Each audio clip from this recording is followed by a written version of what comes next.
The University of Kelaniya, one of the 8 universities of Sri Lanka, is a higher educational institution supported mainly by government funds. Known as the Vidyalankara University at its inception, it derived its name from the Vidyalankara Pirivena, which has a history of more than 100 years of Pali and Buddhist learning.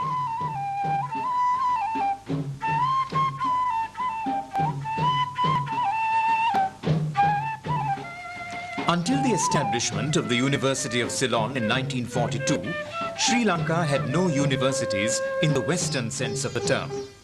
Nonetheless, our island civilization boasts of a long and unbroken tradition of Oriental learning imparted in a set of higher educational institutions referred to as Piriven, which had their origin in the ancient monasteries and centers of learning and instruction, the Mahaviharaya and the Abhayagiri Viharaya, dating back to the 1st and 2nd centuries AC. Coming to more recent times, the Vidyodaya and the Vidyalankara Piriven were beacons of advanced learning and scholarship.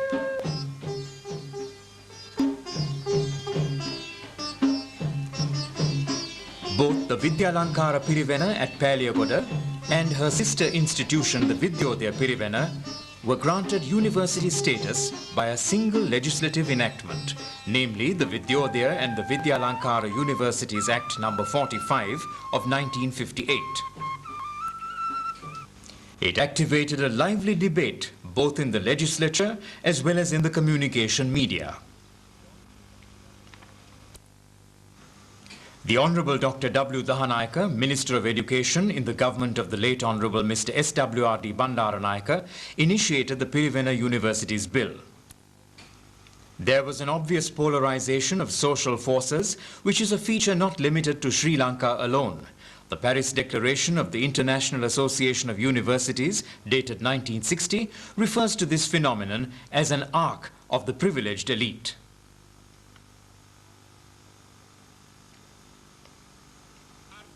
On the 1st of January 1959, the Vidyalankara and the Vidyodaya Act became operative amidst the chanting of Pirit by the Mahasangha.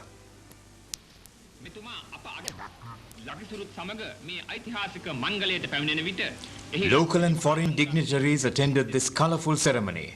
Among them were His Excellency the late Sir Oliver Gunatilaka, the first Chancellor of the University, His Excellency the late Sri Rajendra Prasad, the first President of the Republic of India, the late Honorable S.W.R.D. Bandaranayaka and the Honorable Dr. W. Dahanayaka. The introduction of free education by the late Honorable Dr. C.W.W. Kannangara and the use of national languages as the media of instruction created an upsurge in the numbers seeking admission to higher educational institutions. But the only university in Sri Lanka at the time could not cope with the situation. The Venerable Professor Kotahene Panyakitti and the Venerable Professor Bambarande Sirisivali spearheaded the agitation for more and more Swabhasha in the university curriculum. ජනාධිපතිතුමා කතා කරමින් බුද්ධාගම වැනි ප්‍රයෝජනවත් ධර්මක ප්‍රතිපත්ති හා සිද්ධාන්ත ගැන සිත යොමු කරවන විද්‍යාලංකාරය වැනි ඛේමස්ථානයක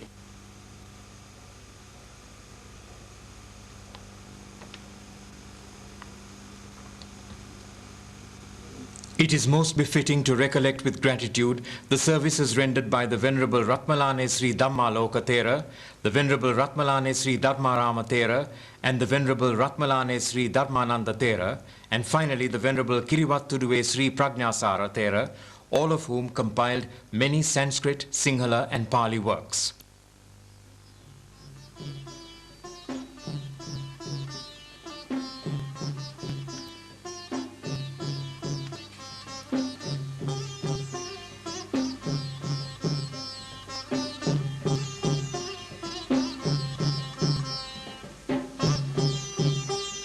On this occasion, the blessings of the Mahasangha were offered to those passing out later from this university to bear the responsibility for guiding and directing the affairs of the country.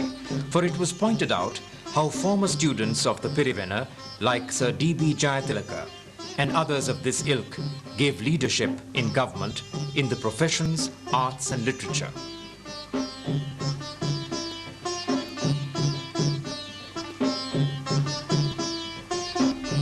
In order to broad-base university education, new Pirivenas were affiliated.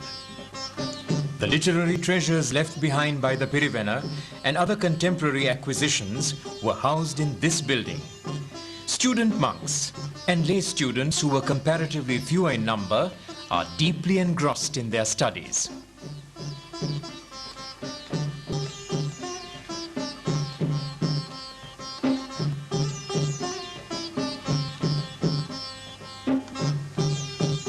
The first Vice-Chancellor of the Vidyalankara University was the late Venerable Kirivattuduwe Prajnasara Thera.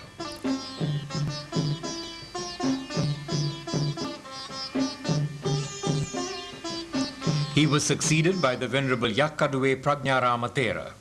In 1966, during the time of the late Honorable Mr. I.M.R.A. Iriyagolla, the Minister of Education, women students were admitted to all the Pirivena universities.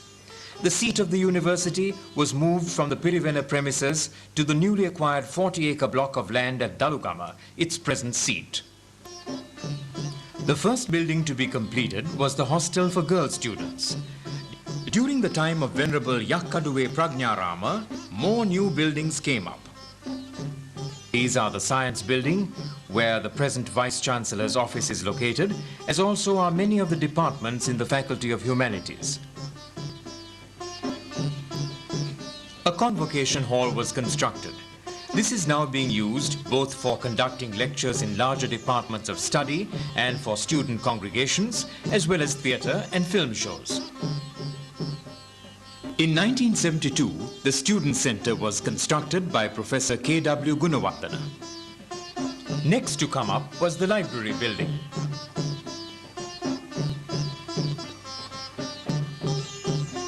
This was followed by the Medical Center and then the Administration Block.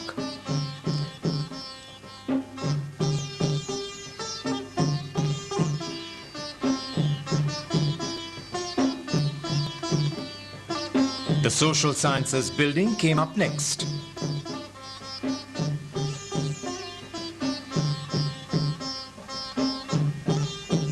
And then followed the building for a physics workshop.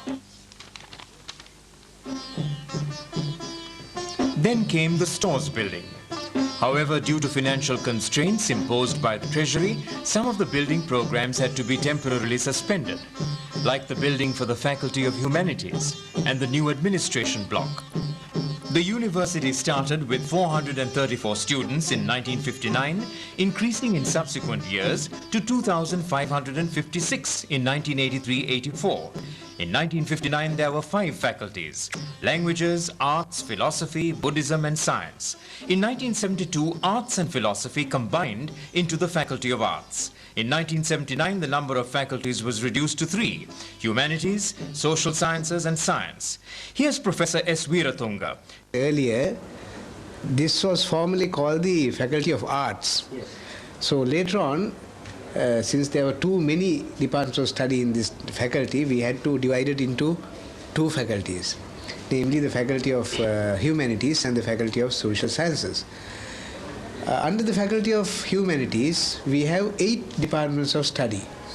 They are the Department of Modern Languages, the Department of Fine Arts, Linguistics, Sanskrit, Pali and Buddhist Studies,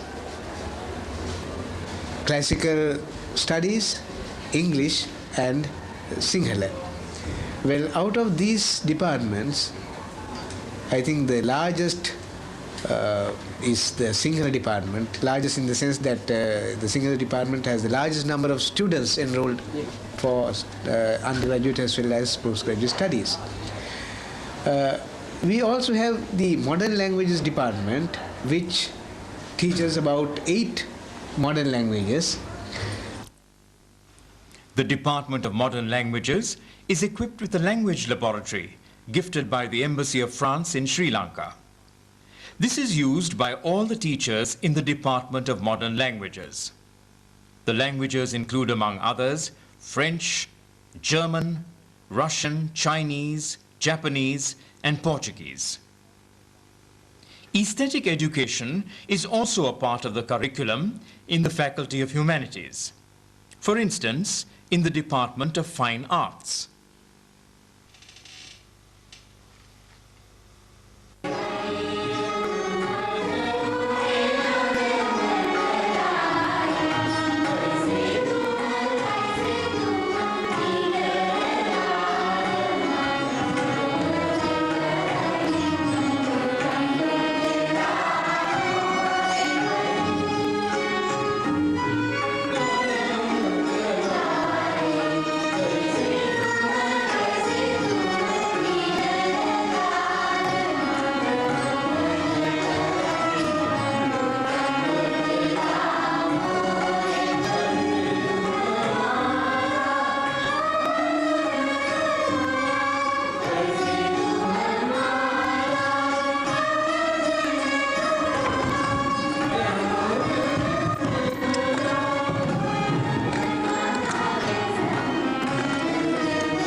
Cinematography and photography are also a part of the studies in fine arts. Video training is being given by the cultural section of the French Embassy. Buddhist philosophy still continues to be one of the favorite subjects with students in humanities.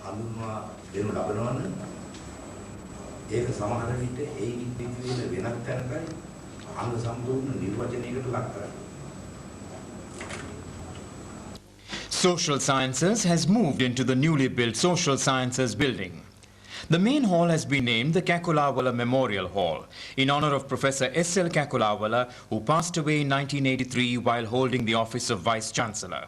The Dean of the Faculty, Professor A. Leonagamage, explains the academic setup in the faculty. The Faculty of Social Sciences.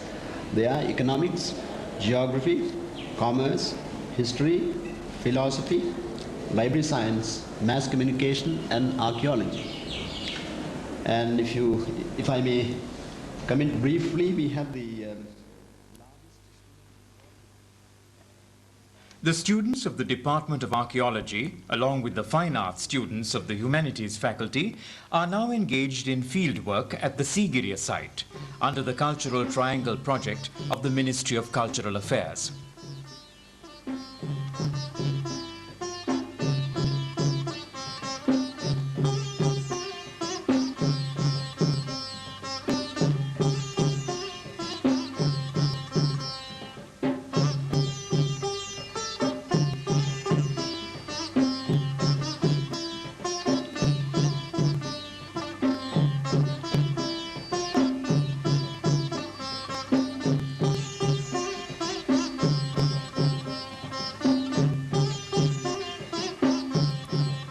Lecturers and demonstrators in the Department of Geography prepare practicals in map work,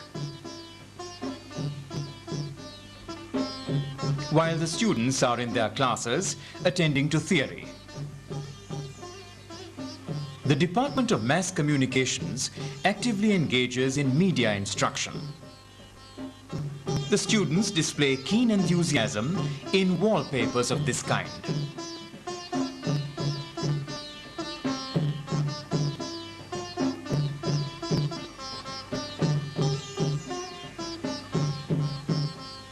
The present Vice-Chancellor is associated with the university since its inception. And as you correctly said, both Vidya Lankara and its sister university Vidyodaya were set up under one Act of Parliament in 1958. And work actually got going in 1959, and in November I joined this university. And over the last 25 years, it's a fairly long period, we have witnessed ups and downs. And as you said, there are also identifiable trends of development in spite of these ups and downs, there had been a continuous state of development, and I think the country, especially the youth of this country,